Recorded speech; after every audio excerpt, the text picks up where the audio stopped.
Pattern کو اگر غور سے اسٹڈی کریں تو تاریخ یہی بتاتی ہے کہ جب دہشت گردی کے واقعات بڑھ جائیں تو سمجھ جائیں پاکستان عن قریب کسی بڑے آپریشن یا جنگ میں جانے والا ہے۔ ان معاملات کی پلاننگ کئی سال پہلے شروع ہو چکی تھی۔ عمران خان کی حکومت میں پی ڈی ایم جماعتوں پر کریک ڈاؤن جاری تھا، کرپشن کیسز میں پکڑ دھکڑ جاری تھی، ان سیاسی سپیسز باقاعدہ پلاننگ کے ساتھ چھین لی گئی تھیں۔ انہیں بتایا جاتا تھا کہ عمران خان جنرل فیض کے ساتھ مل کر اگلے 10 سال کی پلاننگ کر چکا ہے۔ تحریک چلانے کے لیے پیپلز پارٹی اور نون لیگ تیار نہیں تھے تو فضل الرحمان کو ٹاسک دیا گیا تھا کہ ان جماعتوں کو اکسائیں۔ نون لیگ تو کافی حد تک تیار تھی، البتہ پیپلز پارٹی زیادہ دلچسپی نہیں دکھا رہی تھی۔ انہیں پیش کرنے کے لیے پیپلز پارٹی کے سرکردہ لوگوں پر کریک ڈاؤن شروع ہو گیا۔ بالآخر پی ڈی ایم جماعتیں عمران خان کے خلاف اسٹیبلشمنٹ کی بھرپور مدد سے رجیم چینج پلان کے لیے تیار ہو گئیں۔ اسٹیبلشمنٹ نے یہ جال کیسے بنا اور ان کی لانگ ٹرم پلاننگ کیا تھی؟ جیسا کہ کہا کہ عمران خان کے دور حکومت میں پی ڈی ایم سے ہر طرح کی سپیس چھین لی گئی اور انہیں مستقبل سے ڈرایا گیا۔ انہیں بھرپور پریشر میں لا کر 2 آپشنز دیے گئے۔ پہلا آپشنز یوں ہی اقتدار سے باہر بیٹھے رہو اور مار کھاتے رہو۔ دوسرا آپشن ہمارا ساتھ دو، عمران خان کو نکالو اور اقتدار میں آ جاؤ، لیکن اقتدار میں آ کر کسی بھی قسم کی چوں چراں کی قطعاً اجازت نہیں ہوگی۔ ظاہر ہے پی ڈی ایم نے آپشن 2 کا انتخاب کیا، جو قدرتی بات تھی۔ اپنے دور حکومت میں Tehreek Insaf P D M پر جاری کریک ڈاؤن کے حوالے سے یہ سمجھتی رہی کہ ریاست نیک نیتی سے کرپشن کے خلاف اقدامات کر رہی ہے۔ اسی حماقت میں تحریک انصاف باجپا کو قوم کا باپ قرار دیتی رہی، انجانے میں اسٹیبلشمنٹ کو مضبوط کرتی رہی۔ تحریک انصاف کو اس بات کا بالکل بھی سیاسی شعور نہیں تھا کہ پاکستان کا اصل مسئلہ میاں صاحب یا زرداری کی کرپشن نہیں بلکہ اسٹیبلشمنٹ کا مکروہ کھیل ہے۔ جب اسٹیبلشمنٹ اپنا لانگ ٹرم کھیل کھیل رہی تھی، یہ پی ڈی ایم نے اسٹیبلشمنٹ کے سامنے مکمل سرنڈر کر دیا اور رجیم چینج میں بھرپور رول ادا کیا۔ نون لیگ نے اگلے سیٹ اپ میں کلیدی رول کے عوض لیول پلینگ فیلڈ مانگ لی، جو اسے ریاستی سرپرستی میں اب دی جا رہی ہے۔ کسی نے یہ نہیں سوچا کہ لیول پلینگ فیلڈ کے بدلے نون لیگ اسٹیبلشمنٹ کو کیا دے کر آئی ہے۔ نون لیگی دانشور اور ان کے ہمدرد اس احمقانہ تھیوری پر دل و جان سے ایمان رکھتے ہیں کہ پاکستان تباہ ہو گیا تھا، معیشت کا برا حال تھا، جرنیلوں کے ہاتھوں سے معاملات نکلتے جا رہے تھے، لہٰذا اسٹیبلشمنٹ میاں صاحب کے پاؤں پڑی اور کہا کہ ہم عمران خان پروجیکٹ کو رول بیک کر رہے ہیں، لہٰذا آپ ہمیں معاف کر دیں، واپس آ کر پاکستان سنبھالیں۔ لفظ سنبھالیں بہت اہم ہے۔ خیر، اس بد مزہ لطیفے پر تو ہنسی بھی نہیں آتی۔ میں آپ کو دلیل سے بتاتا ہوں کہ اس لطیفے نما تھیوری کی اصل اوقات کیا ہے۔ جیسا کہ اس تھیوری کا سنٹرل نقطہ یہ ہے کہ میاں صاحب آپ پاکستان کو سنبھالیں، تو آئیں کچھ زمینی حقائق دیکھتے ہیں کہ اسٹیبلشمنٹ میاں صاحب کو پاکستان سنبھالنے واسطے تھمانے کے لیے کس قدر سنجیدہ ہے۔ نون لیگ کی حکومت نے نادرا میں سویلین کی جگہ حاضر سروس افسران لگانے کی راہ ہموار کی۔ نون لیگ کی حکومت نے قانون پاس کیا کہ ملک بھر میں سرکاری تعیناتیوں کے لیے ایجنسیوں کی کلیئرنس درکار ہوگی۔ نون لیگ کی حکومت میں قانون پاس کیا گیا کہ کسی کو بھی بنا وارنٹ کے گرفتار کیا جا سکتا ہے۔ قانون پاس کر کے نگران حکومت کو آئین میں مخصوص کیے ڈومین سے بڑھ کے اختیارات تھما دیے گئے، اور یہ سب جانتے ہیں کہ نگران حکومت کون لگاتا ہے۔ اب نگران حکومت کے پاس ایک مخصوص ڈومین سے زیادہ اختیارات دیے کس نے؟ وہ بھی نون لیگ۔ نون لیگ کی حکومت میں ہی یہ سلسلہ نگرانوں کا شروع ہوا۔ پنجاب میں نگران آئے اور ان نگرانوں کو اب پنجاب میں سال سے زیادہ دن ہو چکے ہیں، جن کی ناک کے نیچے استحکام پارٹی یعنی ق لیگ 2 بنائی گئی۔ تاکہ 10-12 سیٹیں جیت کر اگلے جمہوری سیٹ اپ کو اوقات میں رکھنے کے لیے بلیک میل کیا جا سکے، کیونکہ اب کاف لیگ تو ٹوٹ چکی ہے۔ کاف لیگ کا آدھا حصہ جو چودھری شجاعت والا حصہ ہے وہ رہ گیا ہے، اور دوسرا حصہ دھڑا جو ہے وہ تو پی ٹی آئی میں شامل ہو گئے۔ تو کاف لیگ اب اتنی سیٹیں نہیں نکال سکتی تھی کہ کاف لیگ کو اکٹھا کر کے یا جو نئی حکومت آتی ہے اس کو اوقات میں رکھنے کے لیے کچھ ایم پی ایم این اے چاہیے تھے، تو اس لیے انہوں نے دوبارہ سے کاف لیگ پارٹ 2 بنائی، جسے استحکام پارٹی کا نام دیا گیا۔ جمہوریت کے گلے پہ یہ چھری نون لیگ نے اپنے ہاتھوں سے پھیری۔ پھر میاں صاحب کو پاکستان واپسی پر عام معافی کے اعلانات کرنے پڑے، وہ ابھی تک عام انتخابات کے حوالے سے خاموش ہیں۔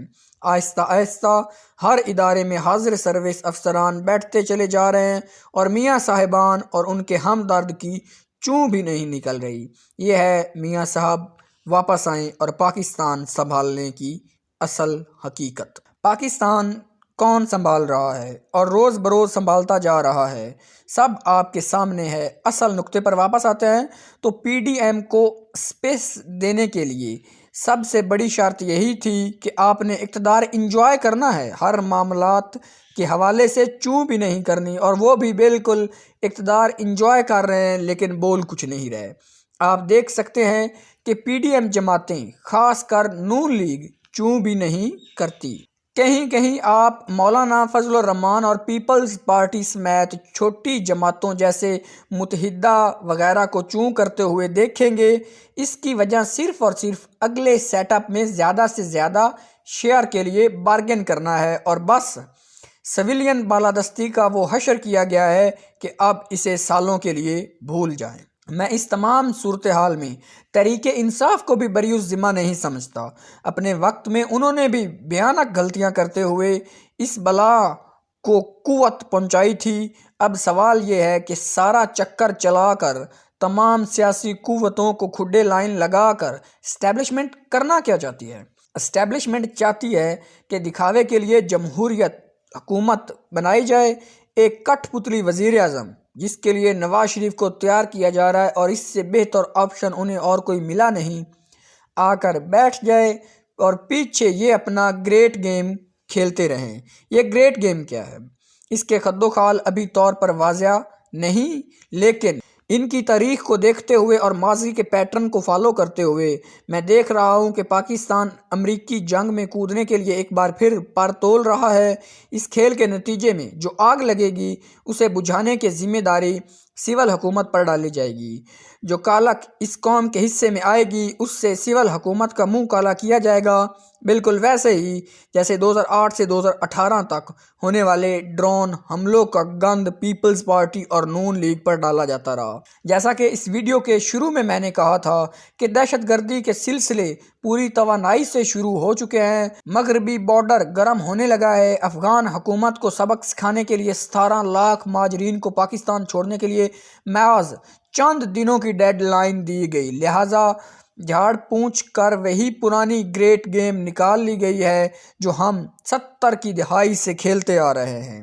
عمران خان کے ہوتے اس گریٹ گیم میں جانا بہت مشکل تھا، وہ کھلم کھلا اینٹی وار ہے، اور پی ڈی ایم کے ہوتے ہوئے یہ خاص مشکل نہیں، خاص کر جب انہیں واضح طور پر شٹ اپ کال دے کر چپ کروا دیا گیا ہو۔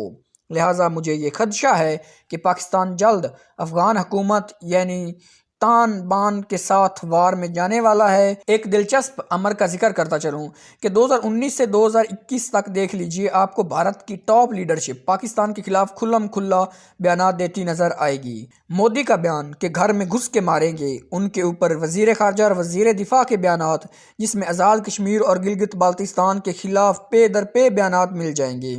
پھر 2022 اور اس کے بعد ایسا اچانک کیا ہوا کہ بھارتی لیڈرشپ پاکستان کو اب سیریس تھریٹ ہی نہیں سمجھتی۔ مودی کا کچھ عرصے پہلے دیا گیا بیان کہ پاکستان اب ہمارا فوکس نہیں، وہ خود ہی اپنی موت مر رہا ہے۔ آپ کو کیا لگتا ہے کہ یک بھارت کے رویے میں ایسا بدلاؤ کیوں؟